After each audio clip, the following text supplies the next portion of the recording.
in Bethany, Jesus was hungry.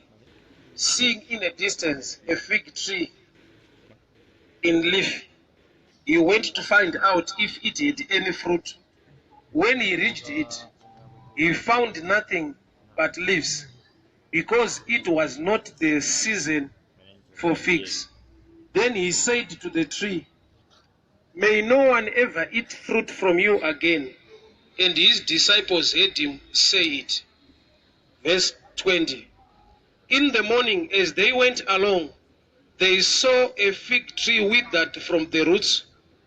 Peter remembered and said to Jesus, "Rabbi, look, the fig tree you cursed is withered." "Have faith in God," Jesus answered. "Truly I tell you, if anyone says to this mountain, 'Go throw yourself into the sea,' does not doubt in their heart, but believe what they say will happen, it will be done for them. Therefore I tell you, whatever you ask in prayer, believe that you have received it, and it will be yours."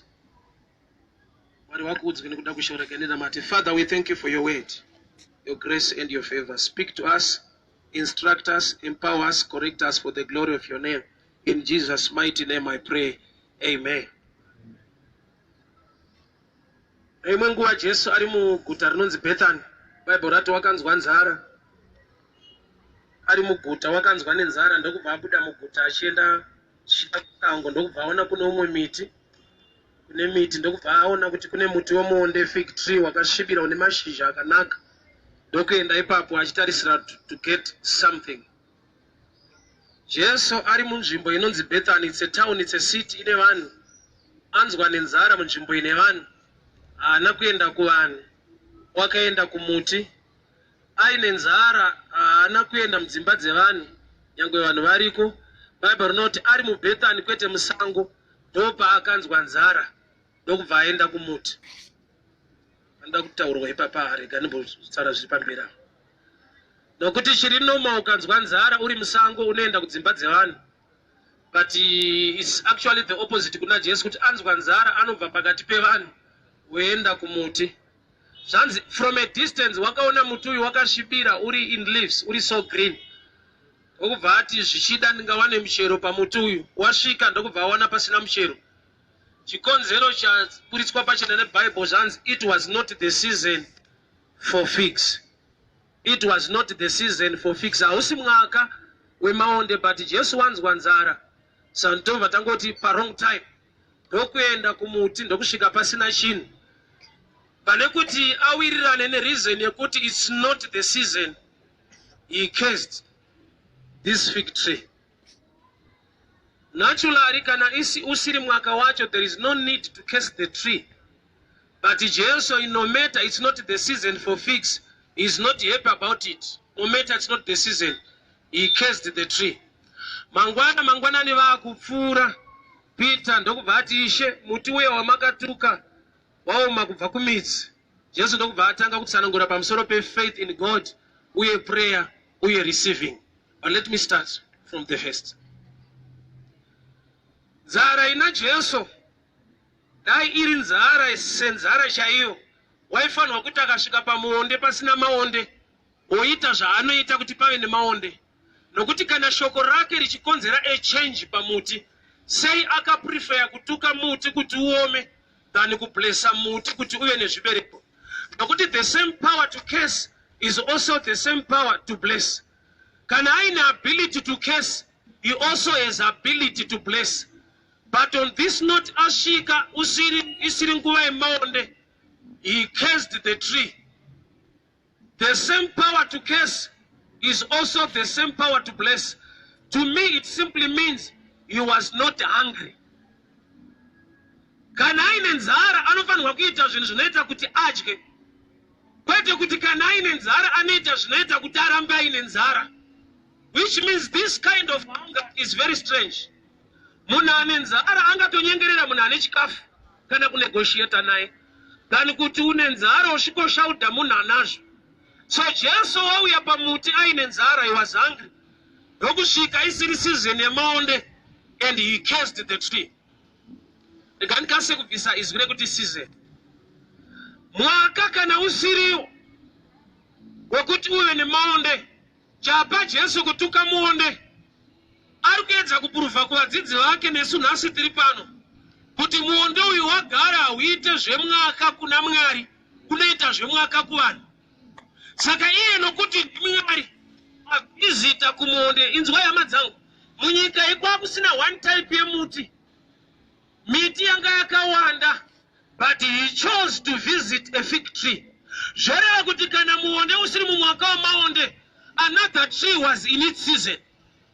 Aigona kuenda kumutove kana muzhanje, nokuti miti inogona kusiyana mwaka wokubereka zvibereko. Saka Jesu kana akaenda kumuonde isiri nguva yemaonde, automatically aifanira kuzotsvaga kana mutove, nokuti miti inosiyana ma-seasons ekuproduce the fruit. But to prove to you that he was rightly after the fig, ashaya maonde pamuonde, ana umwe mutu waakavhizitira. So to me, I believe that number one thing, chiri kumbata, ndechekuti sei mwaka usinga respect the visitation, iko kune imwe miti iriko yaifanirwa kuendwa naJesu kana aine nzara. But Jesu kana asarudza kuenda kumuonde, visitation pachayo iri enough for the fig tree to respond. Nokuti inzwa kamuonde hausi wega muti uri panyika, ende kana iwe usiri mumwaka wekuva nemaonde, kune mimwe miti iri mumwaka wekuva nemaonde. But Jesu ndokubva asarudza iwewe ndokubva watadza kurespecta the visitation of God in your life, zvekuti unopedzisira wakupa chikonzero chemwaka, yet iwo pawavhizitirwa wagara usiri mumwaka.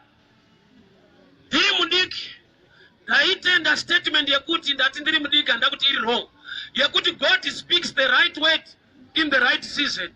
Pana kambozinzwawo kuti Mwari anotaura shoko rakafanira mumwaka kana kuti munguva. God speaks the right word in the right season. It's another level in God. It's a complete package. Nokuti at a certain point, he speaks a word to create a season.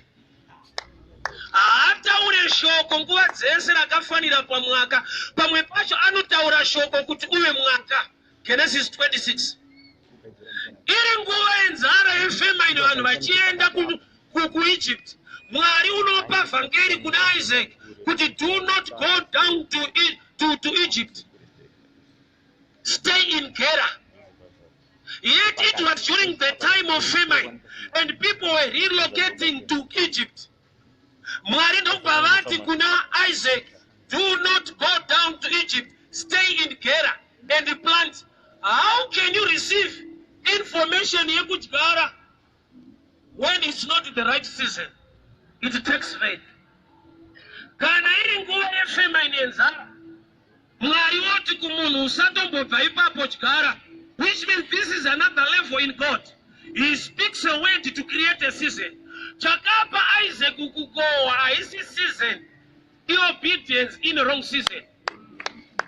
Chaipa vanhu kubva muGerar vachienda kuEgypt good to thinking. Sometimes good to thinking haisi God's thinking. Good to thinking sometimes haisi God's thinking. Ingori good to thinking. Nokuti at certain times imwe good to thinking ndo yakamisleada vazhinji kuti upenyu huome kudai so. Vakafunga zvakanaka, havanoshandisa pfungwa yaMwari, but vakafunga zvakanaka sevanhu. Naturally zvinhu zvikaoma munhu unotsvaga ma-green pastures. But kana munhu mukristu zvikaoma haatsvake ma-green pastures. Unoti the Lord is my shepherd. Kureva kuti I look for the shepherd, not for the pastures.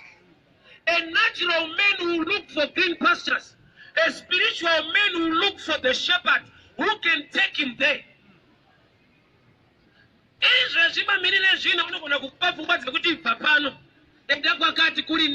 That's good thinking. But sometimes good thinking can take you where there is more problem. Murume unonzi Lot apiwa mukana wekutisarudza kwekuenda, akasarudza kwakasvibira towards Sodom.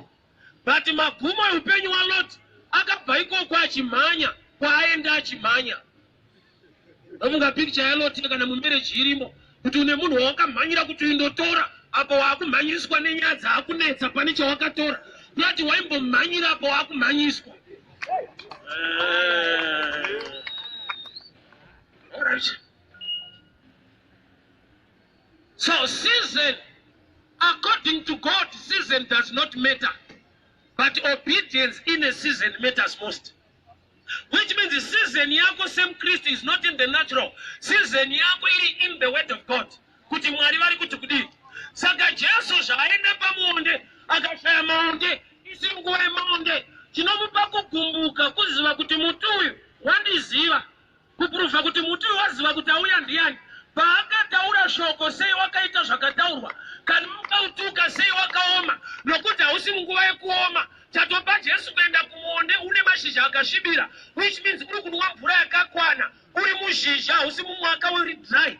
Chakapa Jesu attraction, the leaves were green. But paakautuka the leaves became brown or dry. Which means mutu wakaziva auya. Dayari munari ordinary akashaya maonde, isiri nguva yemaonde. Muti hausara uchioma kana akakumbuka zvabasa. Vazhinji vanokumbuka vasharzva vari kuda zvinhu zvinongoramba zvichiitika saizvozvo nokuti havana the power to change things. Oza kukumbuka usina power kuwasta time, unorumwa wakatsamwa, ukaruma muromo wakachikwa. Kukumbuka hakusi kukova, and harisi power. Saka mutu uyu wabuda pachena kuti uri kuziva kuti ari kuda maonde ndiani. And let me take you back to the Old Testament. Aroni nevamwe varume vanetsana, Mwari ukati kuna Moses, tora tsvimbo dzemaleaders ese kwaIsrael uise mutent of meeting. Tent of meeting. Nzvimbo inosanganikwa Mwari nevanhu. Tent of meeting. Tsvimbo dzatorwa dziri 12 dzikaiswa mutent. Mangwana ane tsvimbo yaAroni yakaonekwa ine maruva uye ine michero yakaibva. Tsvimbo kwete muti. Chiri more connected muti pane tsvimbo. Tsvimbo ingori piece of wood iri dry. Muti une meat wakabata paivhu uri kunwa nutrients. But Mwari pavanoita meeting, tent of meeting netsvimbo dzinoresponda visitation. But paanovisitira muti une meat unoshedzera kuti mwaka hausi. Chaifanirwa kukomplaina mwaka itsvimbo kwete muti. But uri kuonera kuti muti uri kuproduce better. I mean tsvimbo iri kutoproduce better than muti. Handizvo ndiri kuparidzira. Kune vanhu vasina kufunda vari nani kudarika iwewe. Kune vanhu vasina vabereki vakaberekwa dziri nherera vakakurira mukutambudzika, and they are doing better in life. Iwewe wakakura uri mazviri and things are not okay. Sometimes haisi nyaya yekuti une midzi here panyika ndo pavanoti unoziva kuti zviite kana kuti iwe unozivani. But kana zviri spiritual zvemuna Mwari, if he knows you, even without knowing men, ask Mary the Virgin. Without knowing men, you can carry results dzinowanikwa nevanhu vakaziva varume. Usina kuziva murume uchava nemwana. That's the other dimension of God. Zvekuti Mwari haasi kumira kuti dai wakonektana naananhingi. Your connection with him can produce results. Visitation yaJesu pamuonde. Muonde uri kutoziva kuti auya ndiani. But unoramba haumupe michero. So Jesu unobva waziva kuti uyu wandiziva, ndokubva ataura shoko akaenda kwaakaenda. Mangwanani vaakupfuura, zanzi Peter ndiye akati, Ishe Rabbi, muti uyo wamakatuka waoma kubva kumidzi. Tomorrow in the morning. Kureva kuti Jesu muti waakatuka muti uyu nezuro wacho. Nothing happened in the natural. That's why vadzidzi vasina kuti unewa kutooma Ishe hamune pawa matotuka. Jesu paakatuka muti uyu, nothing happened in the natural. Why? Nokuti pavari kutuka muti uyu, Jesu ada kutanga adila ne the root than the fruit. Anga achichoka the fruit, but kana akudila nemuti anodila ne the root. The root foundation ye problem ukaiziva, you are halfway to get treatment or to get better. Dambudziko revazhinji kusaziva kuti dambudziko racho riri kumbobva papi. Nokuti medically anachiremba wakati fundei vakagona kudiscover kuti kumwe kurwara hakusi kurwara. Why? Pane chirwere chavanoti mass symptoms of a certain disease. Munhu ane TB anombokosora, kwete kuti ane chikosoro, ane TB. Chikosoro ndo chinomutuma kuenda kuchipatara. Oti ndiri kukosora, onzi mboteswai makararwa. munonzi mune TB kureva kuti akatoswa akasakosora anogona kufa neTB asingazive kuti anayo. Saka pane zvimwe zvirwere zvinoita kuti ugone kuzoziva kuti uri murwere.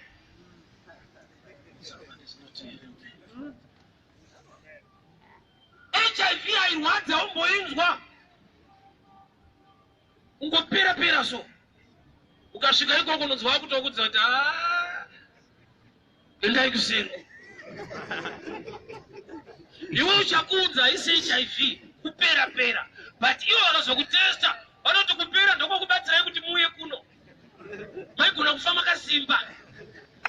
So there are symptoms of a disease dzekuti kana usiri mature you can get treated my symptoms and you can still die under right treatment. Vasoda munhu kuti aitomwa mushonga but akafa hanzi mushonga wakamuramba. Sometimes unogona kupiwa wrong treatment vari kutreata a symptom not a disease.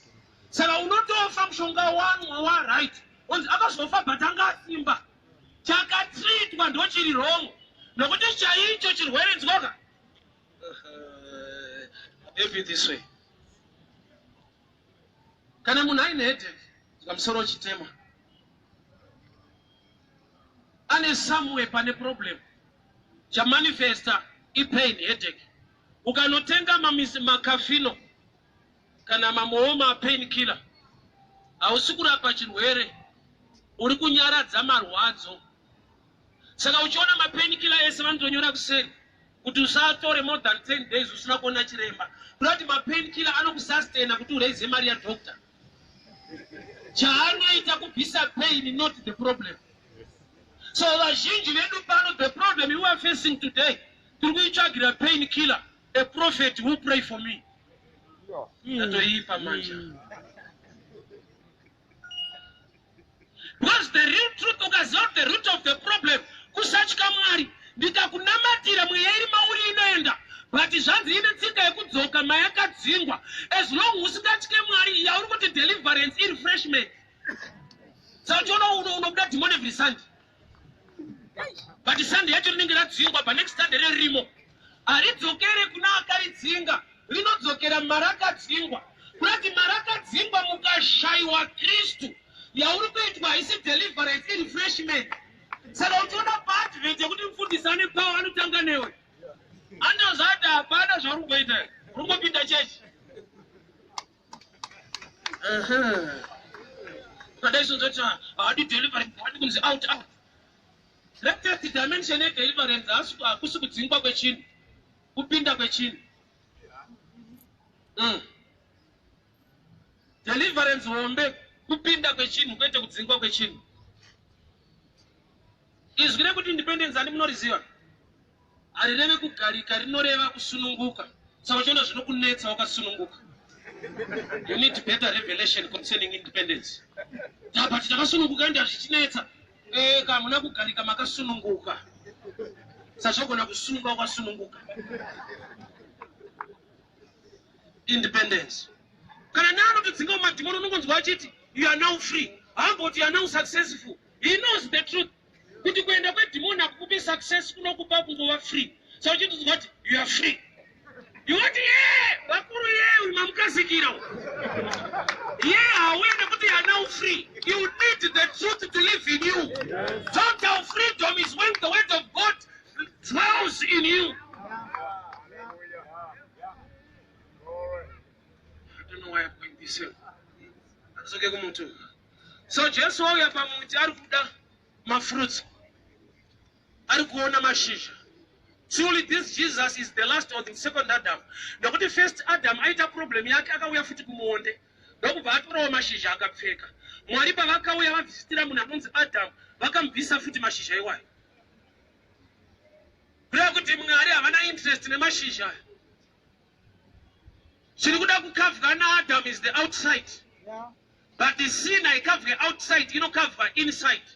Saka chakapa Adamu kuenda pamuonde atadzira Mwari aienda pachinhu chinotaura zvaakuita nokuti maonde akaipa mukati akatsvuka kunze. Ari kuti pane imwe lifestyle yekuti naMwari wacho hamuwirirane but panze apa mugadheni urimo but inside you are not there. That's why Mwari pavakauya vakati Adamu uripo nyangwe iye anga arimo nokuti tsika yemaonde ndeyekuti panze apa yakanaka but mukatuma akaipa. Saka paakatapdzira Mwari anga aipa in the spirit, outside ndokubva awana covering.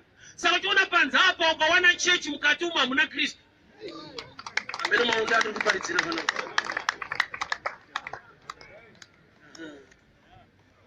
So Jesu pauya pamuonde is not interested in the leaves. Sure, mashizha aripo, but nzara yainayo inoda something to get inside.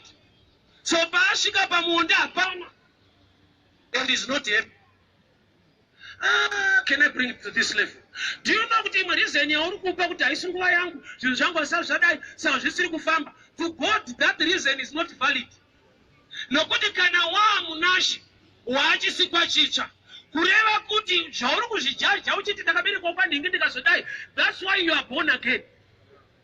Kwawakauya nekumwe, you are now born again. Waberekwa nababa vanazvo pamweya, nyangwe wakaberekwa nababa vasina panyama. So a blame game yekunongedzera kuti because kwandobva saka zvichidai so kwawava ndokwausiri conscious about. Uneko wakabva but wava munashe. Itori environment pachayo kuva muna Kristu. Itori a different lifestyle kurarama uri muna Kristu. Kuva muZimbabwean uri muZimbabwean. But chino safeguard nekukupa success pazvese is how conscious you are in the things of God. Alright, so Jeff auya pamuonde, pana maonde ndokubva autuka akaenda. Mangwana vakupfura mangwanani. Peter ndiye anoti Ishe honai kurati Jesus haana kuya kuzocheka kuti wakaome. Nokuti Bible rati Peter ndiye akati Ishe mutu uyo wamakatuka. Kurati Jesu anga akatopasa kusaidha achienda. He's all that confident kuti zvandataura zvinoitika. But ana Peter ndoada kucheka kuti ndara ada kupotsera. Ndomuka pakashandisa radio Peter aitoti ndambonoona zvimwe zvinhu zvakataura kuti zvinoitika. So vakupfuna ndomuka vaisiignwa miti yese vaitamira iwoyo. But this more green and the bomb. But this understanding here, Peter, you got it from the roots. From the roots. Say you got it from the roots. Nobody pagatu kwa nezuro. Automatically mashisha anaku respond aji baoma. Nokuti watukwa. Saka Peter alikuwa understand chakaita kuti kuno kuita ma results. Kwani kwa zvakatangira kusingaoneke. Life inooneka iri rooted mune zvisingaoneke. Unazati muroya akaanza kuroya kuti muko akabhenda ruoko hapinde mugumbezo bata ruoko tanga ukonesa kudai so. Munokonera pamusiri. Pamusiri unoziva here kuti urikwe. Mumwe munhu akatoenda nezita rako kung'anga kuchipinge iwe uri muno muHarare. Unoita ma-infects ari kuitwa kuchipinge uri kuno. Zvoreva kuti iwewe uri kuchipinge futi. Kwausiri uriko, life iri natural, iri rooted in a root from the spiritual. Kurati chine ma-infects akawanda, chinhu chiri mu spirit, chinokoza ma-results muchinhu chiri mu natural. Jesu ataura mashoko, haana kutokomana chera inside meso, tudati midzi yacho ti-expose home. Mashoko aMwari ari greater than any physical power. Haana kutuma vanhu kuti tilaine mutu indaumaka. Akataura shoko a spirit word. Ndokubva ratsvaka the root. Ndokubva ranopinda mumidzi. Midzi ndokubva yaudzwa kuti from now don't take in any water. Kurati ma-roots anga ari open to receive. But pakataurwa shoko ndokubva ava closed. Saka muti uyu wagara uine mvura mutrunk. Saka mvura iyi yakamboita kuti kurambe kuri green. But nokuti hakusisina imwe intake iri kuitika, it became dry. So it took time. Although zvataurwa naJesu. There are times ekuti kune zvakataurwa naMwari concerning your life. Ukafungidzira kuti zvinoita instant. There are things that God can do instantly. But there are things that can take time. Why? Nokuti zviri kudirwa nazvo from the root. Hazvidi shortcut. Ukaenda kulaini rinodzurwa nemazino. Ndolaini randakaona rinoona nediscipline haupindiri. Nongochitotsika kudzurwa waenda iko haupindiri. Kutosvika pamiri rangu rakanyanya haupindiri kana. Why? Nokuti process havatange nekudzura. Vanotanga nekubaya. mukanwa. Imomo muri kurwadza imomo. Antishama. Wabaya. Iyo ndomene munobayiwa. Waenda kunodzurwa. But chavari kuda kuita ndechekudhila nemaroots kuti arege kuva sensitive kuflesh kuti uregere kutora pain. Saka pavari kukubaya vari kuisa chiveve. Chiveve ndo the root yekuti ridzurike mushi. Vakuru pakashaya chiveve munhu hadzuriki. Angatotera dentist wacho akabatwa nesimbi. Azviite. Yenda unakuenda kunobayiwa waenda kunodzurwa. But the real process is effective and better kubayiwa. So there are times yekuti pano zvinoda kuitwa naMwari mauri. Zvavanoziva kuti vakazviita instant like today like now it kills you. But vari kutanga vaisa chiveve muma certain area. Vari kutanga vaisa chiveve muchiuno nokuti vanokuziva kuti ayayayaya vakundinzwa.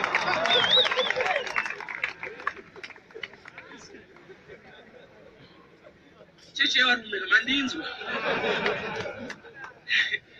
Kana muri kuda chiveve, iudza rosati pako muri kuda chiveve. Unodzurwa hako but chiveve first.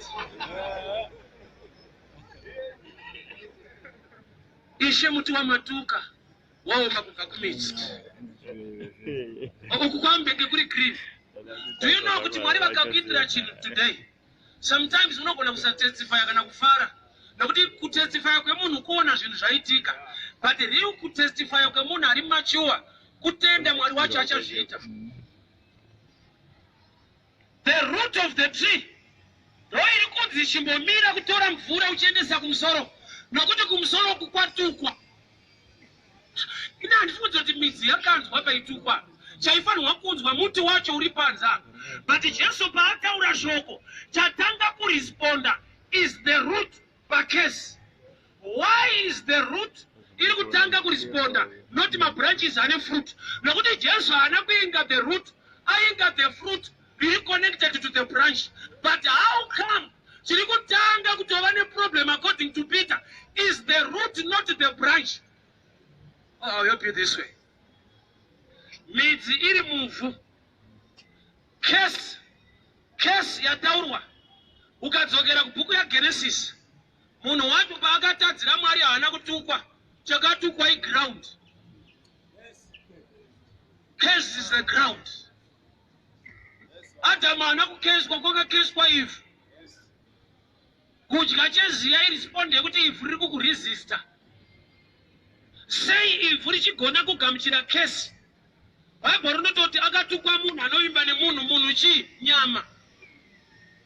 Kureva kuti shoko rine chekuita neenvironment rasvika kuti rive effective. Ukanamata uri munyama you already cast. Why? Nokuti kuna Genesis 3:15 Mwari achipa judgment anoti nyoka icharuma chitsitsino uye nyoka ichadya guruva refu. Munhu akasikwa kubva pai? Guruva refu. Mwari pavari kutonga nyaya vati kudii kunyoka ichadya guruva. Kureva kuti Mwari vari kuti ukangonamata uri munyama, the devil is a license to oppress you. You are in environment inogamuchira case. Nyoka itone tsamba yayo yekudya. Nyoka itone scripture inoidyisa. Nyoka ichadya guruva refu. Guruva refu chii? Munhu anonamata ari munyama. Nokuti munhu Eve akasikwa kubva muguruva refu. Saka nyoka ikanzi ichadya guruva iri kuti tsano mukangonamata muri kunyama, Satani ane matsamba. Those who are led by the Spirit of God are the sons of God. Some are sons, they are led by the Spirit. They are in spirit. But Vasilima sons, they are in flesh. And the devil is a license to chew them or to eat them. So just paataura izvire kukesa chaita kuti midzi ikasike kuresponda kuwet iri connected to dust or to flesh. Case inodemanda environment. The same with blessing. Blessing inodemandawo a right environment kuti flow. No wonder unotonzwa Isaac achiti kuwana wake kuna Esau enda unobata mhuka ndidye ndikuropafadza ende mudhara wacho ada kufa. Haasi kudya kuti ararame. Zvanzi I'm about to die. Tsvaga chikafu ndikukomborere. Kuda kufa akalota. kudya kuti ararame zvanzi I'm about to die but batamuka ubike sazvo ndinoda ndikukomborere kuda kuti mudhara ari kuti ndikangodya wacreate an environment in my spirit to bless you kuda kuti nyangwe ndichinoda kukublessa I need to eat even zvikanzi ndikapedza kudya ndinofa but handigone kujamba eating nokuti pane rufu kuda kuti ukandifadza wacreate an atmosphere yekutaura shoko rinobata muupenyu hwako. So blessing demands an environment. The same with a case. A case also demands. Washona wakachibata. Zanza hakuna mshonga unonamira pasina chi. Vari kuti mshonga ubate ndonge pane chironda chacho. There must be an environment inoita kuti zvibatire pauri. So chapa Jesu kutatuka muti unooma kubva kumiti. Miti iri connected to ground and the ground was cursed in Genesis. It's an environment. Yekuti akataura shoko ndokwazvotangira. Learn to create an environment yekuti ukataura shoko truly it will manifest. Nokuti zvinhu hazvisi pakutaura bedzi, but there must be a. Can I go to Genesis? Baba rinoti mweya washe waitonderera pamusoro pemvura. Mwari ndokubva vati let there be light. Hazvina kutanga nekuti let there be light. Panotanga nekudescribe environment. Kuti yanga yakamira sei. The spirit of the Lord was hovering upon the waters and God said let there be light, which means the moving of the spirit created a platform for the light to manifest. Zvine chikonzero sei zvakanyorwa kunzi mweya waitenderera pamusoro pemvura. Nyika ine rima iri shapeless, iri ine darkness. Mwari haana kungoti let there be light. Zvaonekwa kunzi pane zvakaipa zviripo. Pane chakanaka chakaitika. The spirit of God was hovering upon the waters, which means mweya waMwari pawakafamba ndokaita kuti Mwari vagone kutaura. Asi ndakanzwa statement iri mushoko yekuti mashoko ane simba. Asi munhu wese. Variko kuti vakataura zvinotoita the opposite. Atitambudza ngaafe andopinda muwaya. Vanhu vari kutaura vari kutira pamunhu kuti afe but ari kuchofa. Why? Case inofanirwa kunge ine environment inoita kuti imanifeste. The same with the blessing. Kutaura isi nyaya, anyone can speak. But kutaura rine authority, pane a process behind. The spirit of God was hovering upon the waters or was moving. Kureva God is the moving of the spirit. Let God to speak, not bad situations. Problem yako, you speak to the enemy. Usina access to speak to God. Satan akatozana Mwari amtaure mese kana kutaura zvaMwari kudzana askefa. Na Jesu anoparudzwa na Paulo out. Bible ndova Paulo wazvikuru. Ukaona Bible ichiti Paulo wa munhu, pane Paulo wa Bible ari nyepe. Vakomana vakatsiva. Nokuti Mwari akatinyora iparo wa munhu. Why? They are trying to use the name of Jesus, but the spirit of God is not in their lives. Inzwa, I see inzwa, shakoro not in the name of Jesus. You out devils, but not in. Apare kumushandisa zita Jesu chete saka chono karishandisa zviende. But not in, panotitaura newe kuti iwewe in the name. Kana uri mari. In the name of Jesus. You are not in the name of Jesus out. Say zvichikushamisa kuti hazviende zvakanyorwa. Apare wekuti ukataura zita rake. That's a lower level. Saka chono kaitaura pane chinochinja. In the name of Jesus. Iwewe waipa imomo. Na Jesu anoparidwa na Paulo. Paulo chaita